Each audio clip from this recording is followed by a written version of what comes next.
Bachelor student অথবা নতুন রাঁধুনি যারা আছেন তারা খুব কম সময়ে সহজ রেসিপিতে এই সবজিটা তৈরি করে নিতে পারবেন। এই সবজিটা খেতে কিন্তু ভীষণ মজা হয় এবং এটা তৈরি করাও খুব সহজ।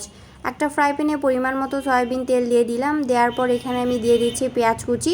সো 2টা পেঁয়াজ আমি কুচি করে রেখেছিলাম, সাথে 5 থেকে 7টা কাঁচামরিচ আমি ফালি করে দিয়েছি। পেঁয়াজটা কিছুক্ষণ ভাজার পর যখন দেখবেন পেঁয়াজের কালারটা চেঞ্জ হয়ে আসবে তখন এখানে অ্যাড করে দিচ্ছি 2টা ডিম। আপনারা চাইলে এই পর্যায়ে একটা ডিমও দিয়ে দিতে পারেন। সো ডিমটা দেওয়ার পর এখানে দিচ্ছি সামান্য পরিমাণ লবণ।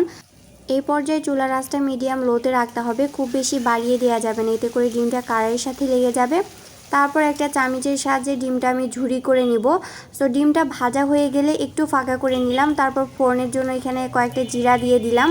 সো জিরাটা হয়ে গেলে এখানে আমি সবজিটা অ্যাড করে দিব। সো আমি এখানে হচ্ছে চিচিঙ্গা কেটে পরিষ্কার করে ধুয়ে নিয়েছি, আপনারা চাইলে ইচ্ছা মতো এখানে কেটে নিতে পারেন। তার সাথে আমি 2টা আলুও দিয়েছি।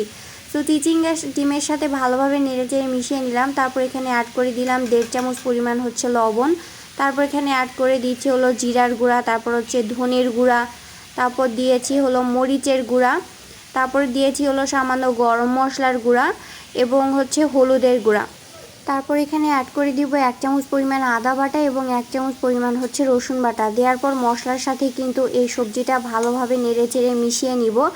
এই পর্যায়ে 2-4 মিনিট ভাজার পর দেখতে পাচ্ছেন এটার কালারটা কিন্তু কিছুটা চেঞ্জ হয়ে গেছে।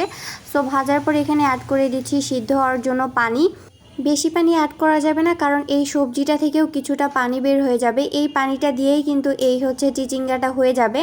লাস্ট এখানে অ্যাড করে দিচ্ছি টমেটো। দেওয়ার পর একটু নেড়ে চেড়ে ঢাকনা দিয়ে ঢেকে এটা আমি সিদ্ধ করে নিব। এটা 10 মিনিটের ভিতর কিন্তু সবজিটা রান্না করা হয়ে যাবে। অনুরোধ থাকবে ভিডিওটা ভালো লাগলে অবশ্যই শেয়ার করে দিবেন, লাইক করবেন এবং কমেন্ট করবেন। যারা আমার ইউটিউব চ্যানেল থেকে আমাকে দেখছেন তারা অবশ্যই আমার ইউটিউব চ্যানেলটা সাবস্ক্রাইব করে দিবেন এবং পাশে থাকা বেল বাটনটা অন করে রাখবেন।